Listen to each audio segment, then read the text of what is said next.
Right? Exactly. We should be live streaming now. Wonderful. Well, welcome everybody. Welcome back to Four Rabbis, Unlimited Opinions. It's a treat to be here with my friends, with Carney, Jim, and Rory, Rabbi Carney Rose, Rabbi Jim Bennett, and Maharat Rory Pickernice. In a moment, just as a reminder, let's all introduce the organizations that we're a part of too, because I know we get asked that regularly by folks who aren't familiar. I'm being told that you can't hear me. I can hear you. Are other people having trouble hearing? I hear you. Okay. Other people say they hear. So Shulamit, we think it might be yours. Can you hear? Yes. I don't know if you can hear the rest of us. And otherwise, you can always try to restart. So we're going to be talking anti-Semitism today.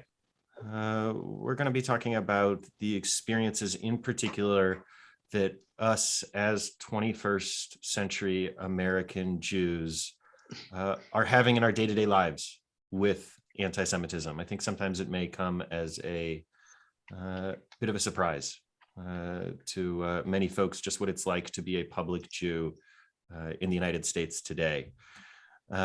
So we're going to be talking about this. We're going to be talking about anti-Semitism through a few different lenses. We're going to look at anti-Semitism, white nationalist anti-Semitism here in the United States. We're going to talk about the experience of Muslim anti-Semitism in the United States. We're going to talk about left-wing anti-Semitism, in particular, the places that it does and does not connect with anti-Zionism as well. And we're going to be talking about all of these manifestations. So before we begin, I want to invite Rabbi Carney Rose to share a text to really sort of locate us in place, in space, in Jewish time when it comes to these issues. So I think Rory is going to share something and Carney's going to talk. For a change.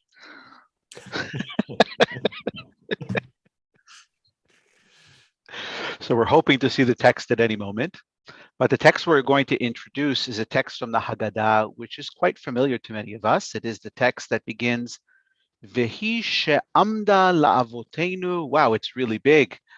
V'hi she'amda la'avotenu, right? And it is this that has stood for our ancestors and for us, since it is not only one person or nation that has stood against us to destroy us, but rather in each generation they stand against us to destroy us. But the Kadosh Baruch Hu, the Holy One, blessed be God, rescues us from their hand. And of course, as we said, this V'hi she'amda, sometimes we sing it, sometimes we say it, sometimes we repeat it over and over again throughout the Haggadah. It seems to be a motif. And we could say that this is a tremendous example of how the Haggadah itself is focusing us on the notion of anti-Semitism, which at least according to this text has been around since the beginning of time, right? V'hi she'amda.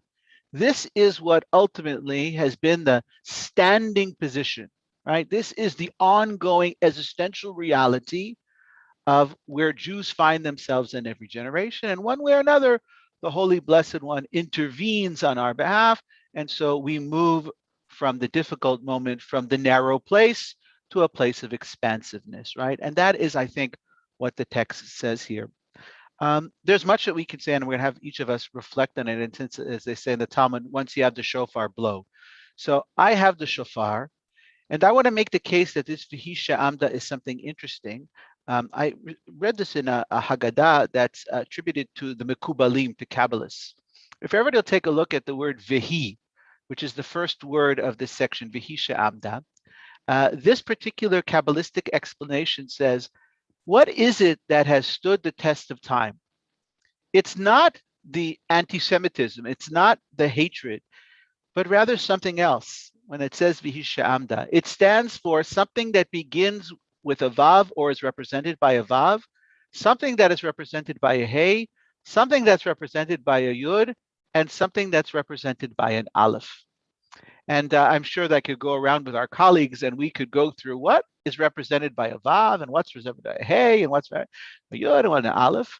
And for those of you who like to play around with these Kabbalistic notions of gematria, etc., we know that every letter in the Hebrew alphabet, right, represents a number as well. Vav is 6, Hey is 5, Yud is 10, and Aleph is 1.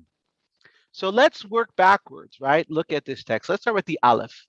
If it has a numerical value, it is 1, right? And what is 1? Who knows 1? Going back to the Haggadah, 1 is Hashem, 1 is God, right? Is Adonai, right? Then what would the Yud be? Yud would be what's 10? 10 are the Luchot Habrit, right? The tablets that Moses brought down to the children of Israel with the 10 commandments, the 10 utterances, often mistranslated as the 10 commandments. Next would be what? The Hey. What is the Hey? The Hey is the 5 books of the Torah, the Chumash, right? And the Vav finally is what? 6, Shisha Sidrei Mishnah. It is the Mishnah. So when we read this section of the Haggadah or chant this section of the Haggadah, we tend to focus on what? On the negativity, right? Rather than see that it's not simply HaKadosh Baruch Hu, the Holy Blessed One, who swoops down in some kind of ethereal way, but rather God has already given us in the world some tools to address the challenges that we face. And they are what? They are the Mishnah, they are the Torah, they are the Dibrot, the utterances, and of course it is God, God's self, who is present in our lives. I just thought that was a wonderful way in which to initiate this conversation, which will probably take many twists and many different turns. I already know that we're not going to agree on this, which is what makes this wonderful. By the way, I'm not even sure I'm going to agree with myself during the course of this conversation. But that means I'm learning, I'm growing, and of course, I thank my colleagues for being with us. But I wanted just to leave that as the beginning. Vihi she'amda. What is it that sustains us? Some might say that what sustains us is a supernatural power. Some might say it is the great gifts of Jewish tradition, the texts of our people. And some might actually say, and maybe somebody today will argue, that this whole notion of anti-Semitism has in some level been one of the rallying cries for the established Jewish community as maybe a good tool and maybe a very poor tool, maybe a positive tool, maybe a negative tool for rallying people around an agenda, which can be both a blessing and potentially a deep, deep curse for us as a community. With that being said, I thank you for the opportunity to start. I wish we could sing this, one of my favorite pieces. Maybe, you know the old saying, every rabbi is a frustrated chazan, except in those congregations where the rabbi is the chazan, and in those congregations are frustrated. So I'm not going to sing because I don't want to take over Chazanish jobs. But thank you so much, Rabbi Daniel, for giving me the opportunity to initiate with a little bit of a Kabbalistic insight. Thank you. I really appreciate that. And I really appreciated your framing around sort of a positive read of this text, which has such an overtly, I think on its face, negative sort of anti-Semitic connotation. Right, because that's the other thing in our conversation today that I hope we don't lose sight of, that as we're talking about anti-Semitism and what I see is rapidly growing anti-Semitism in the United States, we're also living at the golden age, right? There has never been, I truly believe it, there has never been as wonderful of a moment to be a Jew as this moment right now, with the flourishing of American Jewry, with the flourishing of Israeli Jewry. But with that being said, I want to turn us towards where we see as individuals anti-Semitism going in the next 10 to 15 years. I'm going to start by framing this around just my experiences with anti-Semitism in the last month or so.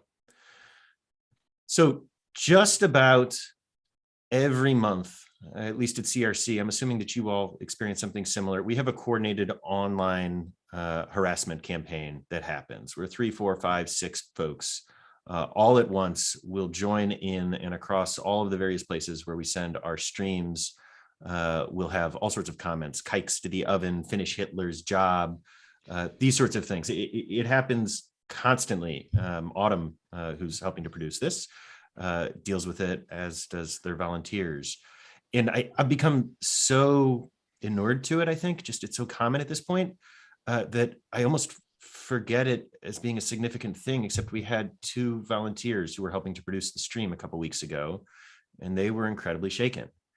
At least once a week, I experience some other form of online hatred, anti-Semitism, messages sent to me personally, messages on Twitter, messages on Facebook, messages left on our streams. And then this last week, we had a specific threat of violence against CRC over Shabbos. And once again, had extra security, once again, had thankfully Scott Biondo there. But once again, we're dealing with specific threats. I'm teaching a class at Eden Seminary to future Christian ministers right now, and had them at CRC last week. And I was struck by all of the other ways that we physically have anti-Semitism in our lives that we just take for granted now. How outside of CRC, and I know it's true of all of our facilities, we have these nice sort of landscape-looking blocks that look like areas to sit on, but of course they are there to prevent a car from ramming into our sanctuary, where we have multiple levels of doors to get into any of our buildings with security omnipresent, where every Jewish organization that I know of spends $50,000 and rapidly rising on security costs year after year after year, not even talking about infrastructure security costs, dollars that could and should be spent on programming much more core to our mission. Right, it's a tax that America places in some ways on Jewish institutions. So this is really different than at least I understood my childhood as a Jew in St. Louis to be. So I want to turn this over to the three of you and ask, where do you see anti-Semitism going in the next 10 to 15 years? And maybe the other places to throw in some resonance here too are the loud and vocal anti-vax, anti-mask protests at some of our city council meetings that veer into anti-Semitism, the January 6th insurrection, and the fact that we just had 6 insurrectionists elected to various positions. It feels like all of this is a part of a bigger wave. So who'd like to go? Who'd like to talk first?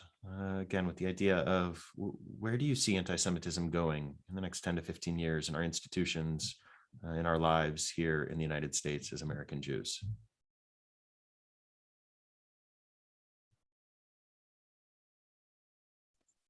So I can jump in. I mean, thank you, Daniel. That was just so poignant, and I think just very hard to follow, especially, the vulnerability with which you're sharing all of these really difficult stories. And I want to acknowledge, even as I want to build to your question, I want to acknowledge that I think this is such a hard place for us to grapple. First of all, it's painful because obviously anti-Semitism is terrifying.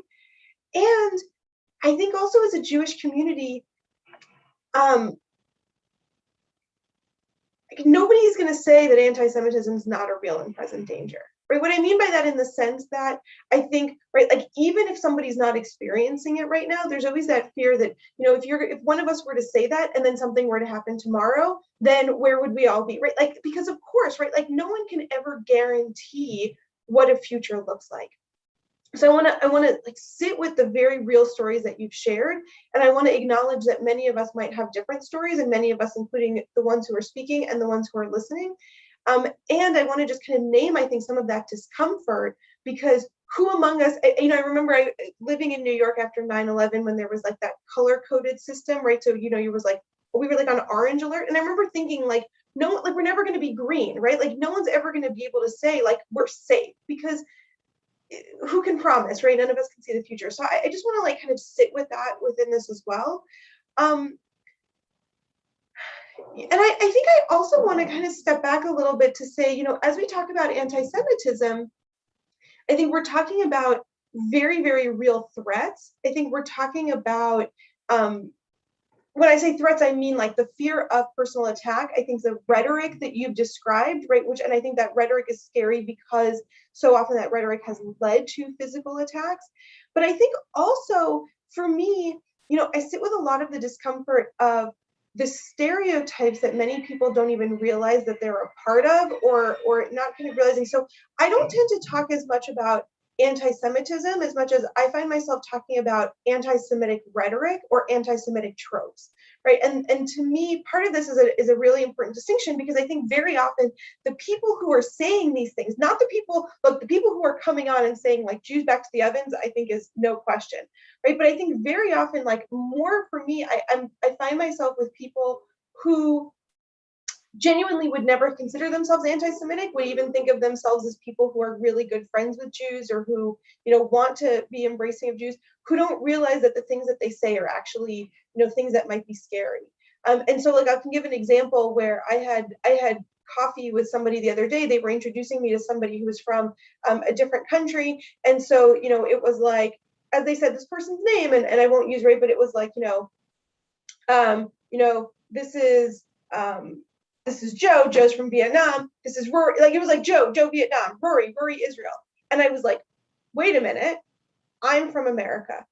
Right. And I think that's like an important, right, where, because partially, and I explained afterwards, I said, look, I need you to know, I know you were trying to just say like, I'm from the Jewish community, but I need you to understand that this accusation that Jews can't be loyal to the countries, or we're not citizens of the countries that we live in because we're loyal to another country, is an anti-Semitic trope that has been used to kick Jews out of their countries, to denaturalize Jews, to say that Jews are no longer welcome in places. And so I need to be very clear, right? Not like I don't visit Israel, like we've spent a lot of time talking about Israel, right? But like, as soon as he said that, like my heart just jumped, right? And he wasn't me, like he was being kind of cute about it. And I was like, shut this down right now.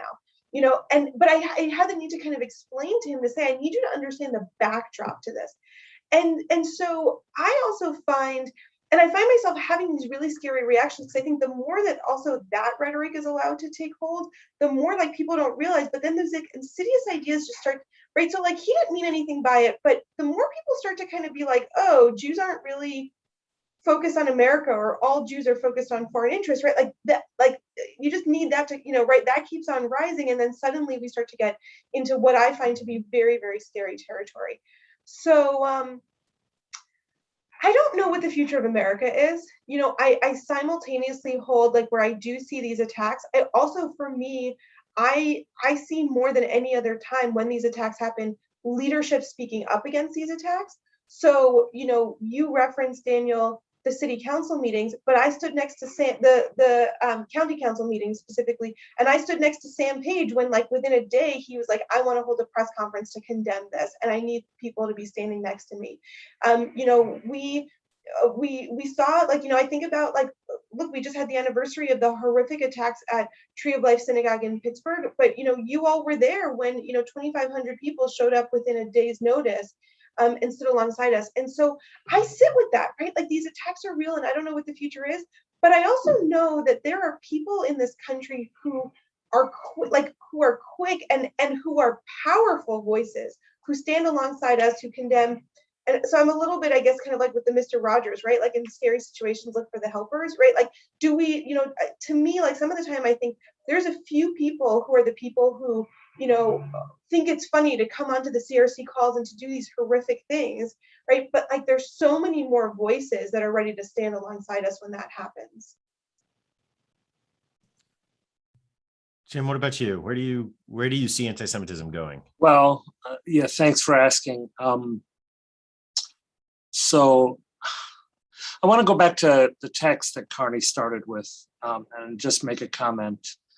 There's so many beautiful readings of that text, and the mystical one you shared, Carney, it was really beautiful. But I'm also drawn to another more simple and literal reading of that text. It says, whenever we feel ourselves and see ourselves to be victims, we should not think that there's just one enemy. So, I think this text, as I read it, was saying, don't think that Pharaoh was the only enemy of the Jewish people, but rather there's always those who are going to rise up against us individually or as a people. And I want to say first, I am not an anti-Semitism denier. I don't believe that there is no such thing as hatred of Jews as Jews. Clearly there is, and there always has been. And I sadly would say, and there probably always will be, just as there are those who hate other groups that they see as other, be it people of different color skin or different sexual orientation or different nationality or different political beliefs, that the Jewish people are not unique in having been throughout history seen as other and treated as other, to even to the extreme of these anti-Semitic things that in every generation are always have occurred and always will occur. At the same time, I want to respond to your question, Daniel, and say, and I say this with as much humility as I can muster when I say it. This has not been my personal experience in my life as a Jew, nor has it been my experience in my career as a rabbi, nor even is it my experience now as a Jew in the 21st century living in St. Louis. When I hear stories like you shared and so many other terrible, from the most horrific, we call the Tree of Life shooting to mind, or numerous others, or the specific, online attacks that you've experienced and threats. When I hear them, they make me terribly sad, but I do not experience those. Look, I'm not inviting somebody to prove me wrong here. I have not personally experienced them. What I've experienced in my life is, an occasional ignorant person, an occasional stupid person, an occasional truly prejudiced, mean-spirited person who says or does things that occasionally become in the world around us horrifying. But these are no different than, for me, in my experience, than any other horrifying hatreds that occur. And I actually would say this with great personal conviction.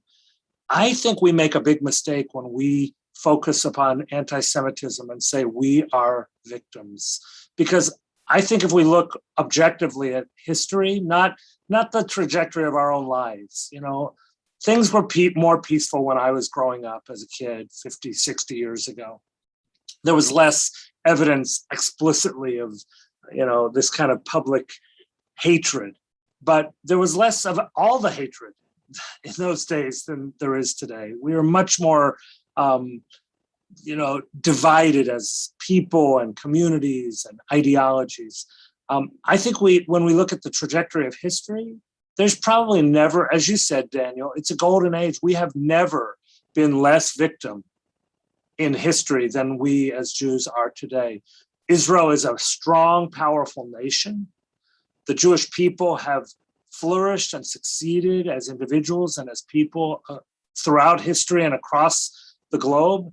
And I think we make a terrible mistake when we as individuals and as a Jewish community glorify anti-Semitism, manipulate anti-Semitism, use it as a fundraising mechanism or a community building mechanism. And when we create a panic, when at least personally, I don't think there should be a panic. I disagree with the premise that you put on the table. I do not see a precipitous rise in anti-Semitism. And I want to just say one other thing now to plant a seed for later in the conversation. I think sometimes the worst anti-Semitism we as a Jewish community are experiencing is the internal anti-Semitism, the hatred of one member of the Jewish community against another, and the way we treat each other. And that includes Israel and Zionism, and the way people are treated by the Jewish community for their positions on Israel and Zionism and Palestinian issues. But on many others, the way the Jewish community is so divided within, that's the greatest threat, not anti-Semitism from the outside. Thank you, Rabbi Bennett. That's really beautiful. And I agree with many of the things that you've said. And I think I would have agreed almost totally with you till about 2 years ago. And somehow or another, something just feels different to me about the era in which we find ourselves. Maybe you're not experiencing it. I understand where you're coming from. And I also would agree with you. I don't think we need to get hyperbolic about this at this moment in time, right? And I also want to agree that these are golden eras and we have so many opportunities and we are so very blessed. Take a look at a community like ours and the kinds of creative flourishing that's happening And really, it is unbridled in many, many kind of ways. Rabbi Lipnick, blessed memory, always used to say the Jewish community can do anything it wants to do. And I believe that that's the case. And that probably was not the case in many past generations. So in fact, I actually read the V'hi Amda section in a little different way than maybe historically it's been, or even the way in which we first presented it, right? But we all know it's not just one, right? There's always going to be people in every era who are going to dislike us, or going to hate us, who are going to try to destroy us. That's the reality of being a minority. That's the reality of being an Am Segula, a treasured nation, as every nation is, right? There's always somebody who's not going to like you. I wish it was easier. You know, when my kids were little, we dealt with little problems. Like, oh, somebody in the class doesn't like me. That's the reality of living. The question is, how does one sustain oneself without the perfection until the Messianic era, right, of everybody getting along, right? The lion and the lamb are not lying together today. Maybe someday they will. And to me, that's an important part of this conversation. So I would say, though, that like Rabbi Bogart, I'm starting to see little hints of it. We never really talked about security. And I can tell you how we know that. We just built this new building, right? We spent a lot of money building this building, right? And there's a lot of glass in this building. And it was interesting that as we saw incidences, little incidences, not God forbid, you know, this is not Kristallnacht, which of course we're going to commemorate this evening, right? But in the back of people's minds, and maybe Rabbi Bennett, this has to do with the fact that this is an overlay that we spent too much time, right, integrating into our essences, and we're sort of looking for anti-Semitism, right, looking under every rock, knowing that it might be there. Maybe that's it. But somehow or another, we've had more calls. We've had more moments of people in the parking lot that we didn't understand, you know, might be interested in doing something bad. We have the day school here too. They've had calls, lockdowns, shutdowns. We haven't had, I don't remember those things growing up. And I grew up in Canada. I grew up with a highly, a highly unhappy Ukrainian population, right, who really didn't like the Jewish community and felt the Jewish community taking advantage of the Shoah and to our own benefit.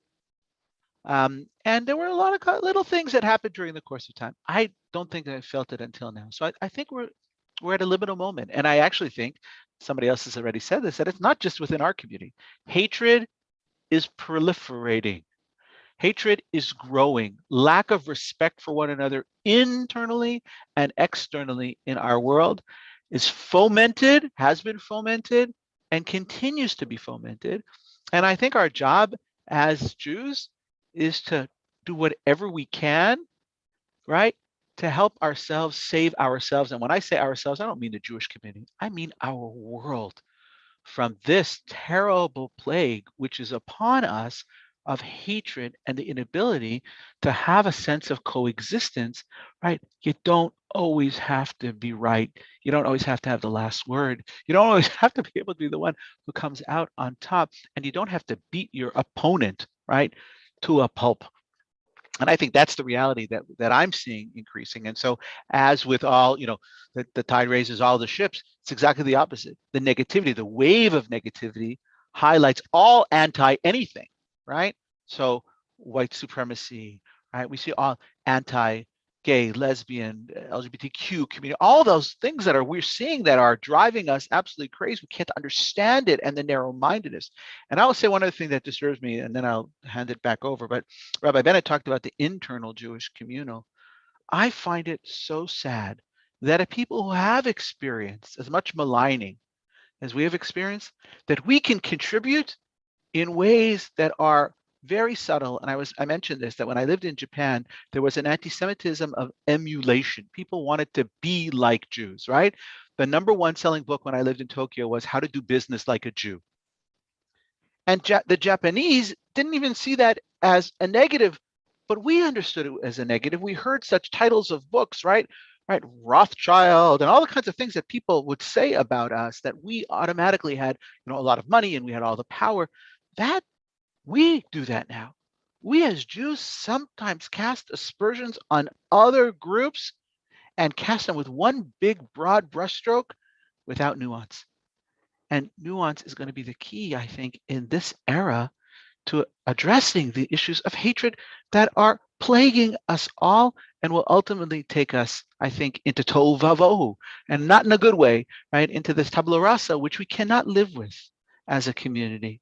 So I wanted just to mention that because I agree with you that there's this terrible hatred internally, but we are also spewing some ugly stuff as a community out there, and we're not even sure, I'm not even sure that we even know that we're doing it. And we should be more self-aware and more self-conscious. If I can build off of what you just said, Carney, because I think what you said is incredibly important. And I want to also lift up, like, I definitely think that hatred in general is rising, but I think I want to like put a fine point on that in terms of saying, I think it's like very easy for many of us to see it as something that's happening external. Like those people seem really angry, but I actually want to like include all of us within it, because I think part of the way that we're seeing it, right, it's this righteous indignation that's kind of taken over, right? If I'm not angry about something else, then I'm not actually passionate enough about my cause, right? You know, like I can't just be pro whatever, like I have to be committed to destroying the other people. And so, you know, as we talk about this, you know, yes to everything that you said, but it's also, it's not even just anti-LGBTQ, anti-Muslim, anti-Black, right? Like it's the way that all of us, and I think we all know, whether we can recognize it in ourselves or we see it in our circles, right? The way that people are quick to shut down, right? Like you're either on my side or you are pro-death, you are pro-destruction, you are pro, you know, whatever it is. And so we all have to take responsibility for that, right? I want to lift up, because I think what you're saying is important, but I want to say, like, you're speaking to us. You're not speaking about them. You're speaking to all of us right now. Could I add something, and also a little bit of response to some of the questions I see coming in the chat? I want to make sure that we're all recognizing the similarity of the positions we're all taking. There are clearly anti-Semitic incidents, and it is certainly possible that there are more of them happening today than there were last year or 10 years ago or 50 years ago. I'm not convinced that that is true. I'm also not willing, I'm not a statistician, I'm not willing to go and analyze the statistics. I do think that we should acknowledge the possibility that the combination of the forms of communication that exist in our world today, in particular the instantaneous social media world where truth and fiction blur and reality becomes perpetuated in ways that, you know, is or is not always accurate reflection of truth. And that coupled with the fact that there is an institutional benefit that is manipulated and used by institutions to tell this story, because quite frankly, and I'm just going to be blunt, it's a great way to rally your community together around a common enemy. And it's a great way to raise funds around a common cause.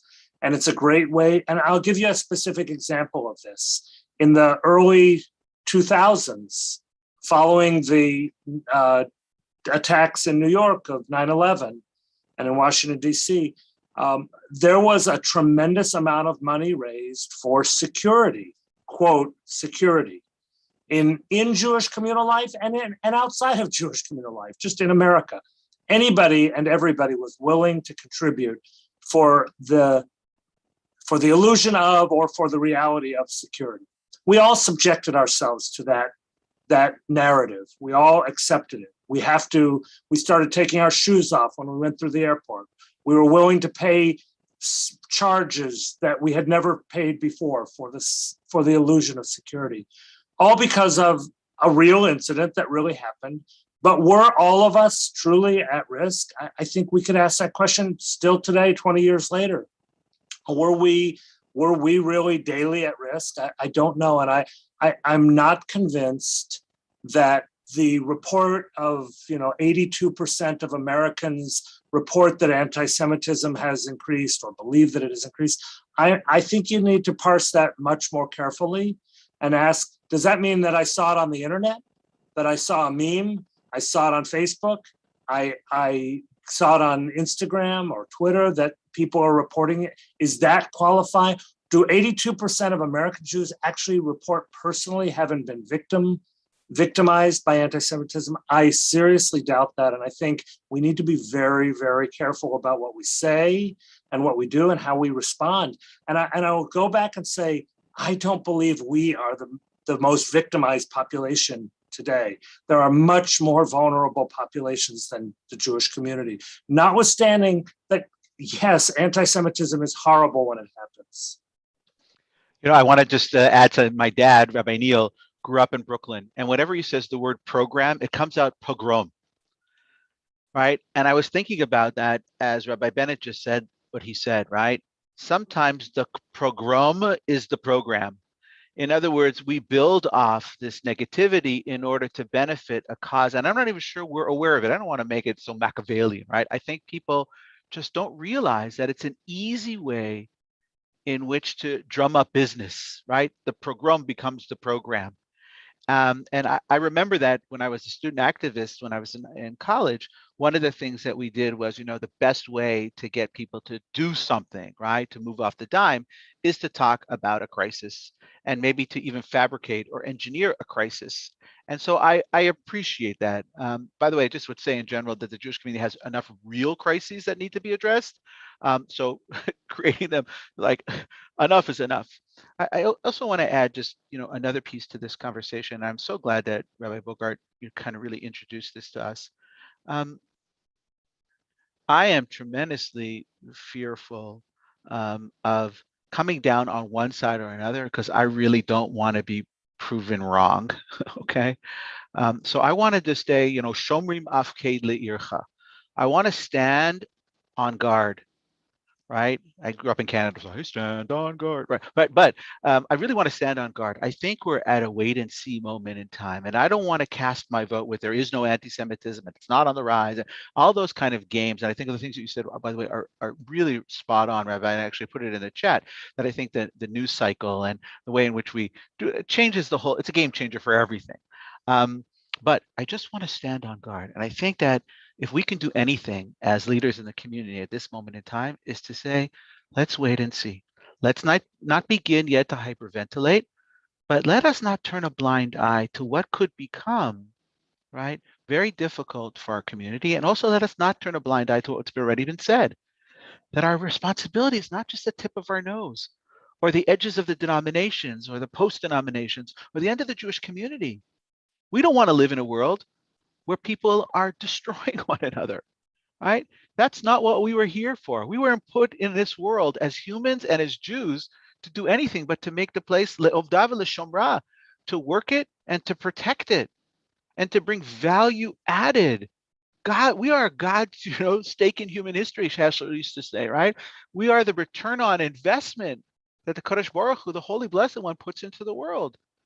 So we got to find ways to reach across these divides and to work. And I think if we did that internally and externally, a lot of what we see would begin to dissipate. And I think we would be able to have a little bit more anecdotal, at least, data on how much is hatred really happening. Because I got to tell you, how many people come here and say beautiful things. And I know Bharat Rory may want to say this, but I see a rise in philo-Semitism. I see more interest in Judaism. Our introduction to Judaism classes are filled with interesting people. Some who are interested in conversion. Okay, that's true. But many of them are not there for conversion. They're simply there to learn, right? They see themselves as branches, but they want to learn about the root. They want to understand where they come from. They want to understand the Bible. They want to understand rabbinic tradition. They want to understand what would Jesus have done, right? They want to understand where Jesus came from and his tradition.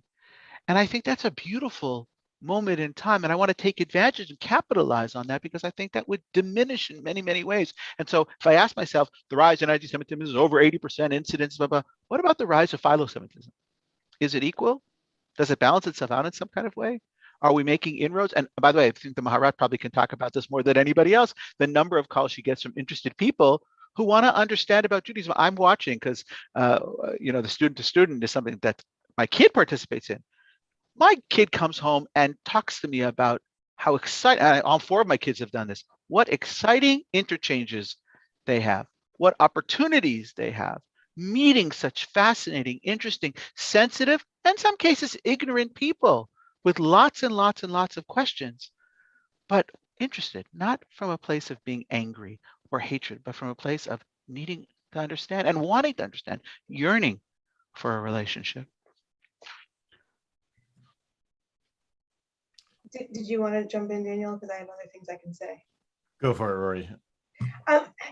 I just love so deeply what you just said, Carney, and I want to turn it into a call to action because this is where like we need a culture shift. We need a culture shift, and as I'm building up to it, I'm going to kind of preempt because I know, Daniel, when you introduced this, like you talked about anti-Semitism from all of these different places, and frankly, I actually hate those distinctions. Like I don't like. Like to me, like anti-Semitism is anti-Semitism, and if you're anti-Semitic because it's on the right or because you're on the left, like how you got there, like I think like this is also, you know, I'm with Jim in terms of us breaking our apart. Like not only are we breaking ourselves apart as a Jewish community, but the thing we fight about is whether or not something's anti-Semitism.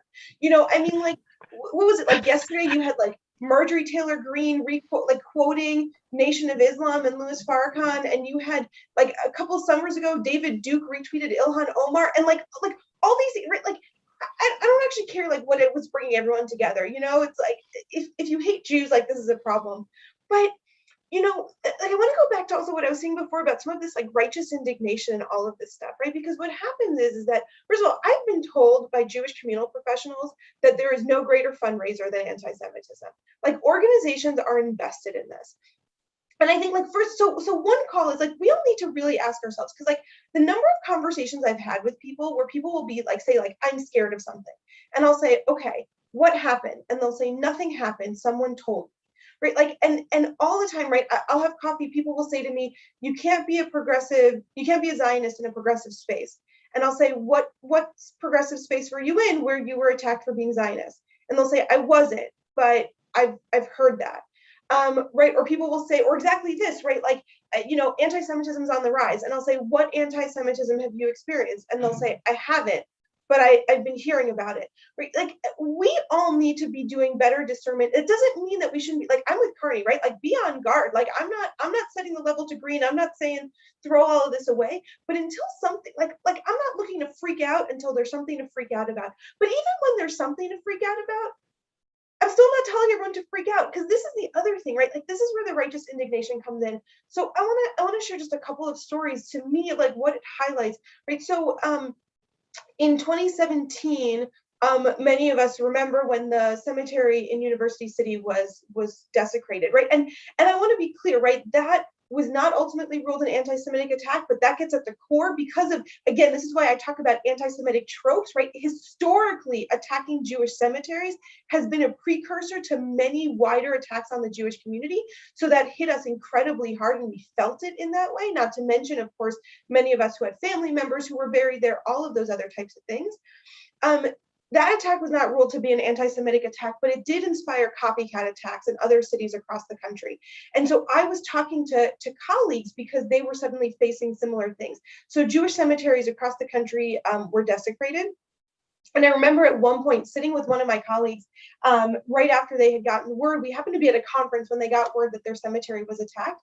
And part of the problem was that when word got out that the cemetery was attacked, there were some rabbis who went to the cemetery, took out their phones, went on Facebook Live, recording themselves saying, I'm at the cemetery that was desecrated. Now, this became performative, right? And I was saying to my colleagues, like, and I was contacting because they were rabbis, right? So my colleagues in the JCRC were trying to get a hold of them. And I'm like going through other rabbinic colleagues to like get their cell phone number to say, get out of there and turn your phone off. Because what I had learned, which again, and these aren't things I would necessarily know, right? But one, like you don't amplify, so they're like zooming in on these tombstones. First of all, family members haven't been notified yet, right? That's like going to like a crime scene and you know, taking these videos before the family's been notified of the crime. I mean, it was a crime. Also, they were saying like, you don't amplify, so you don't need other, you know, anti-Semitic websites or whatever. Now you're like amplifying the names of these individuals, right? So like it was like a rigorous process, right? So people felt like, but now here's the problem. The problem is not just that the rabbis were doing this. It was a problem. The problem was that as a community, we want that, right? So these people were on Facebook Live, and all of these other people were saying, thank you for being there. Thank you for being a hero. Thank you for standing up against it. Thank you for speaking out. But what they didn't realize was that they weren't actually helping. Right. So similarly, I mean, I can't actually tell you. Let me just, can I tell one other story, Jim? And then the number of times where somebody has like a politician or somebody like this, Jim, you were saying, right? Like you've met idiots, right? Like someone said something stupid, right? Now, instead of me like going on Facebook and saying, I can't believe, right? I call them up. I call them up and I say, hi, you said this thing. I don't know if you realize that what you said is actually offensive. And I will tell you that like, I don't know, 6 out of 7 times, I don't know the right percentage, like the person apologizes and it never makes the news. And you don't know that it happened because I don't want you to know it happened because they said a stupid thing, right? They didn't say it like, you know, it wasn't like on CNN or whatever, right? Like, but I was at the meeting, it was whatever, like we overheard it. Now, I could fundraise a whole lot more if I went on Facebook Live and I said, I want to condemn, you know, like the number of people who are freaking, like I see people sharing these tweets and then I look at the person has like 10 followers. Like, why are you amplifying, right? So like what actually is helpful in this situation, right? Like what's helpful, and the way that this becomes performative is something that this is the call to action that I'm building up to, is like as a community, we all feed into it. So if we want our leadership to be doing performative work and going on Facebook Live or tweeting out condemnations or getting irate about things, we can all do that. But I'm going to tell you now, it doesn't actually get rid of anti-Semitism, I would argue, right? Like it's much more powerful. And I can tell you that I am sure all of the others of you, I know that you've all had coffee, that you've all met with religious leaders of other faith traditions where you've said, hey, that comment was actually offensive, please don't say it again, or whatever it is. And nobody actually knows that that conversation happened because the person says, thank you for telling me, I never meant for it to be offensive. It's the end of it. And you didn't all go and right. But then we don't get our pictures in the paper for doing all of it, right? Like, so we need the community to want the real work to happen. Like if we're concerned about anti-Semitism, then all of you like move away from the performative. Don't give money because someone's telling you to be scared, right? If someone tells you to be scared, ask what really happened. Like we're, you know, let's like unpack it. If there's really an anti-Semitic incident, call me up. Like all of us will stand there. We will 100% show up. But you know, the number of parents who I keep getting calls, right? Parents are like, my kid's going off to college and I'm scared. What happened? Nothing happened, but I was told to be scared on college campuses. I was told to be scared, right? Like I need you to investigate that, but I need you to do that for us because we can't do the work that we need to do if everyone's waiting for us to be performative also. Sorry, Jim, that was longer than I told you I was going to give you, but I'm glad you made me wait because you said it beautifully. I just wanted to use what you said as an illustration, a personal illustration of what I was trying to say earlier when I talked about us perhaps being our own worst enemies, and that our real enemies are not out there, but they are us and the way we treat one another. When that cemetery was desecrated in University City, my first instinct was to say, hold on a minute, do we know that that was an anti-Semitic act? And I was shouted down by members of the Jewish community who told me to stop being a stork, to stop sticking my head in the sand and pretending that anti-Semitism isn't exploding all around us.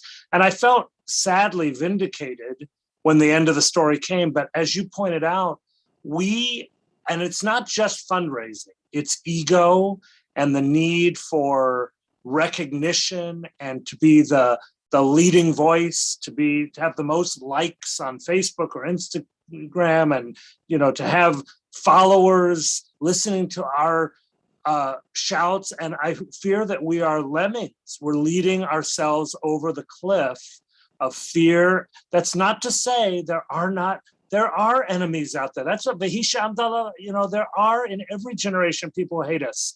But when we leap to that conclusion before we know the facts, and when we allow our ego and our desire for recognition and leadership, whether it's rabbis or communal leaders or just people who I just want to be the one to get it out there and forward that email, forward that post, share that image, that meme, before I even know the facts, we become our own enemies. And then we turn on one another and we create ammunition for people to say, what is wrong with you?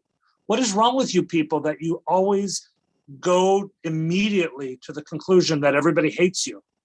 That is not, there's a lot of hatred out there. A lot of people hate a lot of people.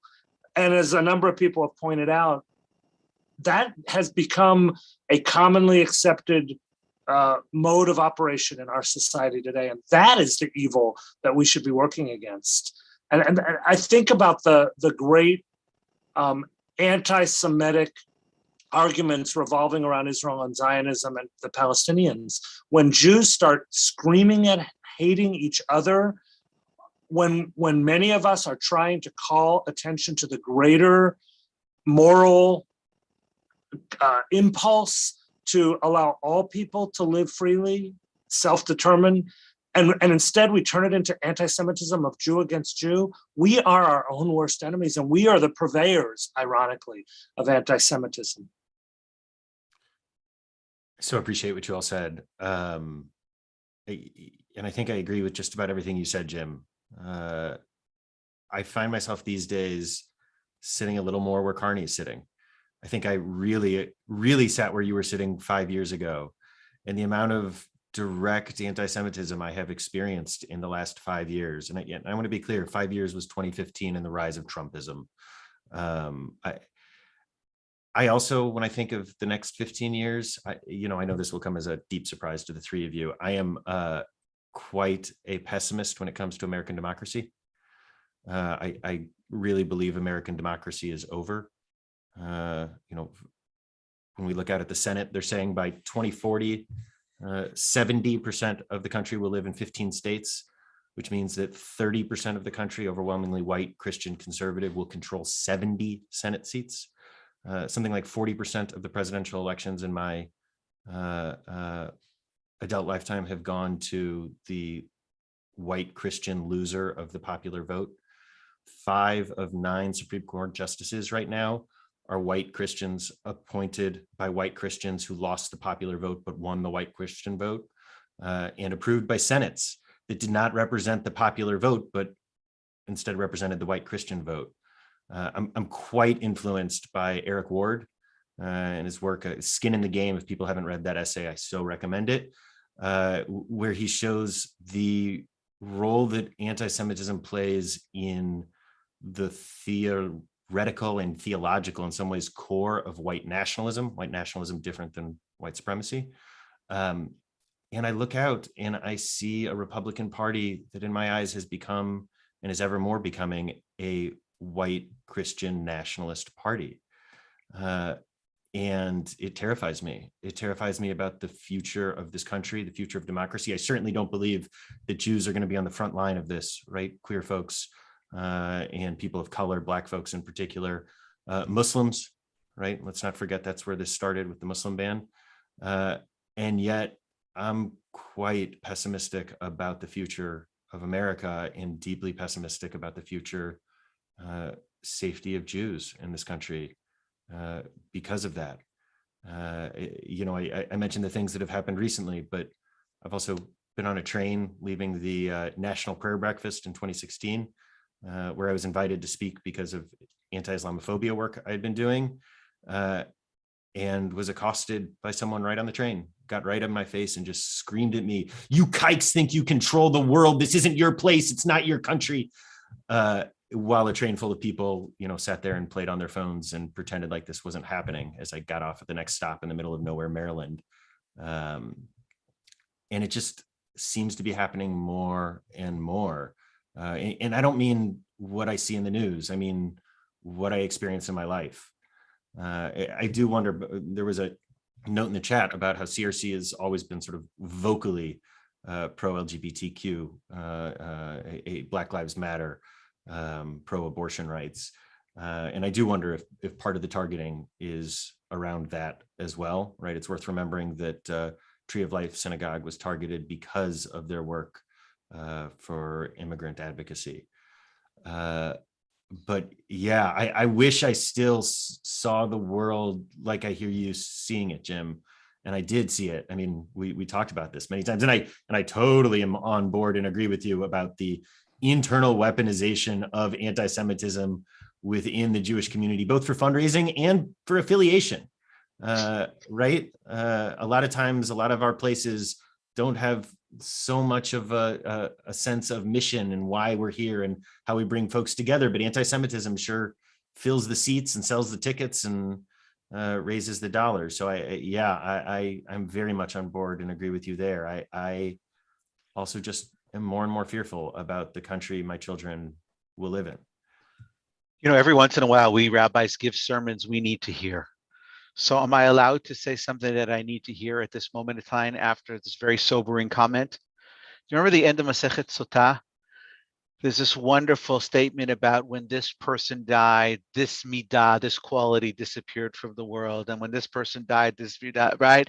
And at the very end, it says, don't worry, everything's going to be okay. De'ika ani, because I'm here. I just want to say De'ika ani, right? Anna, we are here, okay? We're not going anywhere. And Daniel, we need you. We need you to continue to fight this fight. In fact, I don't only mean that in terms of the Jewish community needs you. The world needs us. We're here for a reason, right? And I think the Kodesh Baruch, I'll say it again, like Heschel really got it right. We are God's stake in human history. And if we don't take the reins now, right, to pull a little bit and to guide a little bit, then I think we're giving up our obligation, responsibility, and great privilege to be a people who can make a difference. Every people has their mission, okay? I just hope that we could live out ours. And ours can make a sea change in the world. So I don't want to be pessimistic because, you know, I've seen and we've seen here again, Chris Talnach, right? What did my folks, by the way, my grandparents on my mother's side in particular, left in 33. Okay. And what would they have said today as they looked out? What would they do if they walked into a city like St. Louis and went to see our JCC and our federation and our amazing schools and right, all the things that we built on our day schools? And what would they have said? They would have never imagined in their wildest dreams that this could ever happen again. But It's the guess what? Messianic era. Yeah. It is, on some level, this is, if it's not the Messianic era, it's at least Chevlei Mashiach in a positive sense, right? So there are Chevlei Mashiach, there are the vicissitudes of trying to bring about change. And I worry, Carney, I sorry to interrupt. I worry about the message that we are conveying to the next generation if we raise them in a world where we tell them that everybody is a boogeyman and that the hatred is rampant. And Daniel, to your earlier point as well, like, yeah, you're right. It's terrifying and it's scary to see American democracy so vulnerable. But that's not the message I want to preach. I want to preach, we got to get out there and do the work. And I know you mean that too. So, and about this anti-Semitism, I don't think we can underestimate, you know, everybody on this call is, you know, a grown-up and, you know, already capable of having our own visions as far as how we want our lives to unfold. But the message I'm not being Pollyanna. I'm deeply committed to the idea that we have to convey all those beautiful things you just talked about, Carney. We have to talk about the potential of good, not to wallow in the fear and the evil and the hatred, or else we become it. And that's how I fear. I was going to add, you know, this notion that I think we're all familiar with, which is the notion of second naivete, not first naivete, but second naivete. I don't have naivete that there aren't bad things happening in the world. I don't live that way anymore. I tell that to my children when I put them to bed at night, you know, there are no boogeymen. And as they get older, they realize there are boogeymen and boogie women and lots of boogie going on in the world, right? But I choose to live my life as if. And I want to choose to live my life as if, and as a religious person, when I stand up and I daven for the state of Israel and I daven for the United States of America, and then it's followed by a tefillah l'shalom, I laminate all those things together. And I daven for those things, not because they're perfect now, but because I'm here l'taken olam b'malchut Shaddai, because I'm here to perfect the world. And that's the agenda, at least to make it better. I'm not going to get there, but I don't stop the work. It's got to happen. And so, yeah, Am I disturbed? I'm disturbed by many things, but I feel very much we need to contextualize and be really careful about it. And I don't want to sound overly avuncular because I'm so much older than you, Rabbi Bogart, but I also lived through those moments of real deep, dark sadness, right? Personal sadness, death of dreams that I had, right? But guess what? I woke up the next morning, Vashemesh Zarcha, right? Ba'erev yalin bechi v'labokirina, right? We're crying in the nighttime. But guess what? The sun will rise the next day, and there will be hope for a better tomorrow. And I really believe that about America. I believe it about Israel. I believe it about Judaism. I believe about humanity, because I think the Kadosh Baruch Hu didn't create this world so it should become tohu vavohu again, right? I don't think so. I think that there is some cycle that we are going through that will require, but it's always been that way. And behold, or vador, right? In every generation, we have the work to do, and we have a very specific job in this moment in time. So I'm just so happy to be able to have this conversation, because like the rest of you, I could have fallen very easily into dikaon, into depression. I don't want to go there, because I think if we go there, down that rabbit hole goes a huge number of people who could use their energy to be better. You know, it's interesting. When I was diagnosed with cancer, one of the things I learned was that as I was suffering or unhappy or uncomfortable, there was always somebody who was more unhappy, suffering more uncomfortable than I. I'm 7 years later, I can talk about it. Lots of people who were going through the same thing can't talk about it. So I hope that we're having this conversation long into the future, and we can look back and say that was a difficult time, and that was a difficult time. And guess what? All these have been difficult time. To Ika Ani, we're still here, and we're still doing the work that needs to get done. Beautifully said. And yes, right? Yes to all of that. And we're capable of holding all of those, right? That's the piece of this. Like, it doesn't have, right? Like, this can be a scary time and a hopeful time all at the same time. And this, like, none of us know what tomorrow is going to bring. And so I think we can choose all of it. But I think also to erase those other parts of the story is to erase the very real progress that's been made, or the good work that is happening, right? Because I also don't want to ignore the number of times that I've gotten texts from non-Jewish partners and friends because they heard about something that happened, right? Like the response that comes, like, yes, absolutely, there are people who want to see our destruction, and there are so many people who are willing to stand alongside us. And I don't want to forget that, right? I don't want that to be a part of the story that we're not telling, right? That, by the way, that's the story that I like to tell at JCRC, like, as a plug, right? Like, people keep saying, like, that doesn't fundraise as much as people telling people to be scared. I want to fundraise off of that, not just because I need money, but because I don't want to fundraise on the other story, right? I don't want that to be what we do. But I want to share. I'm pledging $18 right now to JCRC. Thank you, okay. Thank you, Rabbi. Right, but I want to share just as like a fun story. You know, 6 years ago, actually. By the way, today's my 6th anniversary at the JCRC. I want you all to know. You all didn't get me a cake. I'm taking note of that, but 6 years.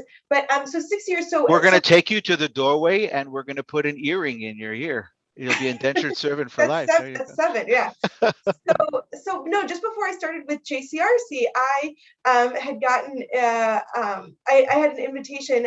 So before this, I'd been very involved in international interfaith work, particularly with the Catholic Church. And so it was the 50th anniversary of Nostra Aetate, of the document that transformed the Catholic Church's relationship with the Jewish people, right? Which was monumental, right? I mean, after the Holocaust, where the church really did, and it's still doing it, it still needs to do it. I'm very aware that we live in a city called St. Louis, and right, like St. Louis, who the Catholics love to talk about the charity work that he did.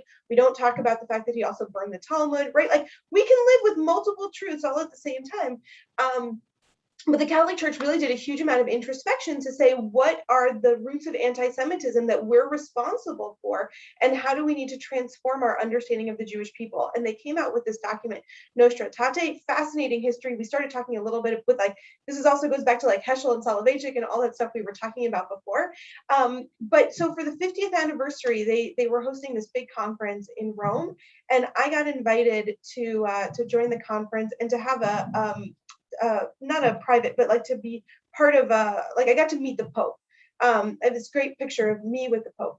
And but I remember, I'm at this conference and I'm talking to somebody, and somebody says to me, like that morning, they said, "Hey, after we meet the Pope, do you want to go to the ghetto for lunch?" And it was like such an amazing sentence. Like I was like like our grandparents, like first of all, like the idea that you could leave the ghetto, right? But like it was not that long ago that if the Pope was coming, like you ran the other way. Like you didn't go to see the Pope, and you didn't like voluntarily go back into the ghetto. But by the way, if you've been in Rome, like that's where the best kosher food is, and it's delicious, right? And the ghetto is like a very expensive hotspot because it's in the center of the city. But like I still think about that. I still think about the fact that we're only 3 generations removed from like, but at a time where I'm not even sure how many generations could have even said that sentence. And every year, like it comes up on my Facebook, like the picture anniversary, and I still think back on that sentence. Like to live in a world where someone could say to me, "Hey, after we go say hi to after we meet the Pope, do you want to go to the ghetto and get lunch?" Like, I don't want to minimize that either, right? Like, so yes, like I want to hold and none of that cancels, right? Like none of that cancels everything that you shared, Daniel. Like all of those experiences are absolutely real. And like I also met the Pope and went to the ghetto for lunch. And I also stood alongside, right? And all of you stood together with me, with all of the other people who surrounded us after the shooting at the Tree of Life Synagogue, or after these other stories, right? Like all of those are part of our story. And so I don't want to erase any part of that. And can I feel add? better about the world hearing that the three of you don't have stories like the stories I've experienced these last few years. Well, and Daniel, I was just going to say, I also think it's important not to minimize what is real. I mean, I put a seatbelt on in my car when I drive because I know that there are car accidents, and wearing a seatbelt can decrease the likelihood that something terrible will happen. And we should not ignore the real threats that you're describing. Obviously, those are real. They are. And I don't mean to minimize them. I just think we have to be very careful not to have them become our primary motivation or our overwhelming fear. We have to refocus our energies. I think all the time, if all the money and resources that the Jewish community is investing in what I'll call somewhat facetiously and maliciously even the anti-Semitism industry, if all of this was invested in thriving Jewish life, I just imagine what we could accomplish. Or for that matter, if it was all contributed to tzedakah, what we could accomplish as a Jewish community. And what I think sometimes, and every institution has these conversations about, well, this isn't really going to make a difference, but it'll make people feel better. I think we owe ourselves as a Jewish community, and I respect the position, Carney, that you and Daniel have sort of articulated about wanting to stand by because you don't want to be wrong. I don't want to be wrong either. But I also don't want to be wrong on the other side. I don't want to end up investing so much time and energy and resources into the anti-Semitism fears that we miss life, that we spend the whole time, it's like that midrash of that folktale of the two guys walking through the Red Sea and complaining about the mud on their shoes, and they miss the miracle. Like I don't want to miss Jewish life and all the possibilities we have because we're spending all of our time being afraid. Because and on some level, we've brought ourselves back to where we started this whole conversation. Exactly. Right? Which Torah, right? Oh, that, but also where we started all these conversations, right? Is it Sinai or is it Auschwitz? Where do we want to put the dagesh chazak? Where do we want to put the emphasis? I want to just share something. It's been just the yard side of Madame Colette Abu Maskat. I don't know if you know that name. She used to hold soirees in Yerushalayim. She's a spiritual teacher. And she was my mother's teacher, actually. My mom does this waking dream therapy work, which she studied with Madame Colette. And Madame Colette used to say, if you have an illness, if something is wrong, you know what? Don't spend a lot of time focusing on it, right? That's not the focus, because the more that you focus on it, the more it becomes mamashi, right? It has a life unto itself that you fuel, right? You can talk about it. I don't want to hide from it. But if you spend all the time focusing on it, it becomes the soul or the primary work that you do. I really worry about it. And let's be honest about it, okay? Who's coming to a shul where every message is a message of negativity? If you can't come to shul and sing Yismichu Shamayim v'tagel haaretz, right? The world is a place to celebrate. Who's coming back? My kid's not coming back if every story is about, they tried to kill us, Like that's not what we're coming back for. And so we need to have a lot of those stories of joy and celebration, the moments when we joined hands with people of common beliefs, even if they are not of the same religious tradition as we are. The stories of brotherhood and sisterhood, of commonality, those are things that we can celebrate. And I would say, as much as I'm standing on guard to see what happens, those are much more the stories of my life, at least, much more the people who have reached out to us, much more of the stories of the existence of these congregations. You know how people come up, I just like to take a look at this beautiful building. And what's sad to me is the people sitting at the front desk who are now volunteers in our environment, they're nervous. Rabbi, is it okay if I let them in to look at the sanctuary? I said, that'll mean a lot more people will look at this beautiful sanctuary that Gio Obato designed, and we spent more money than we should ever have spent on, right? Come in, get inspired. You know what? You want to pray? Pray. Like, use the space. Let's not be in this position where we're so worried that everybody's out to get us. Now, by the same token, some people, you got to ask the question. You got to be a little sensitive. You got to let people in. But I don't, semi-permeable membrane, maybe that's exactly where we need to go, right? I just want to make sure not to create a Judaism that's always about doom and gloom and sadness, and they're out to get us all the time. That does nothing for us. And as we think now about handing this over to the next generation of young people, where are they going to want to come? Where there's simcha, layudim aita ora, v'simcha, v'sason, v'ikar. It's all about light and goodness and happiness and celebration, not Yiskadal v'yiskada shemei rabbah, because that will be nowhere. We'll be saying Kaddish for ourselves if we continue in that fashion. So we're just about out of time. Thank you, everyone. Thank you for this conversation, for these perspectives. Does anyone have a final parting thought here?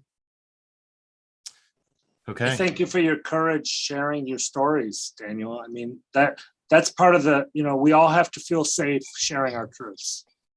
I'm very heartened to hear that my experiences have not been y'all's experiences. Yeah, I'm going to reflect. By the way, I'm equally disheartened that those have been your experience. I want to share. It's not that Yes. It hurts me. It hurts me for you, because when you first told me, I could hear, and I was in a store and I was trying to talk to you, and I felt terrible, but you sounded scared, Daniel, and it hurt me that you felt. That's what you sounded. Maybe I didn't hear you well. I didn't grow up with this, right? I grew up at CRC. I grew up with a Judaism that was very much not the Judaism of anti-Semitism. It was not a Torah of anti-Semitism, and I don't think it's the Torah that I normally teach.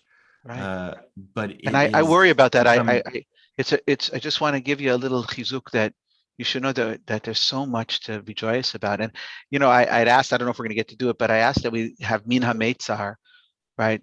Out of this, from the dire straits, I call unto you, God, right? Anani, answer me, Bamer Chavya, in the expansiveness, right? It's not that there isn't sadness. But the question is, are we going to look at this narrowness? Are we going to look at the expansiveness? And I think I'd like to focus my time on that which is expansive, which is the growing edge of religious life in America, which we have the ability to actually, in some small ways, direct from the middle of the country, right? There are amazing things that are happening as I think about this amazing Jewish community that we have here, the creativity, the innovation, the passion, the diversity.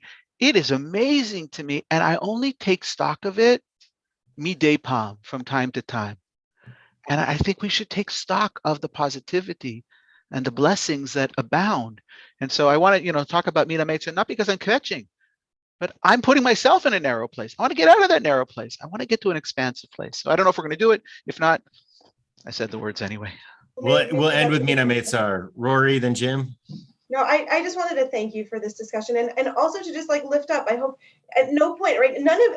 Just in case, none of this is canceling anything that you said, right? This is the and that we always come back to, and everything that you shared is absolutely true. And I think that's also right. It's part of the totality of the experience. And I think, and I'm holding that as real stories, not necessarily as my story, but as real stories, while I also hold a lot of hope for the other stories that I've experienced. And I think, and I think the reason that we're able to move forward to a place of hope is because I think, we're putting on our seatbelt, like Jim said, right? Like, I think we're going in eyes wide open. But I think that, with this idea, I love what Carney's just saying, right? Like, to keep moving towards a place of expansiveness. I don't want people to tell me that there's no future for us, right? Like, there's a future for us because all of us are doing the work of building that future. And some days are going to be harder than others, and sometimes that work is going to be more of a challenge. But we're all doing that work, and none of us are walking away from it. And so that gives me hope. I have nothing to add other than just, yes, thank you. Thanks for this conversation. Thanks for the chavruta that we have. And thanks to all of those who are joining us every time. I look forward to whatever conversations we have next. There's so many ways we can move forward, and we will.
How can you not be optimistic after that?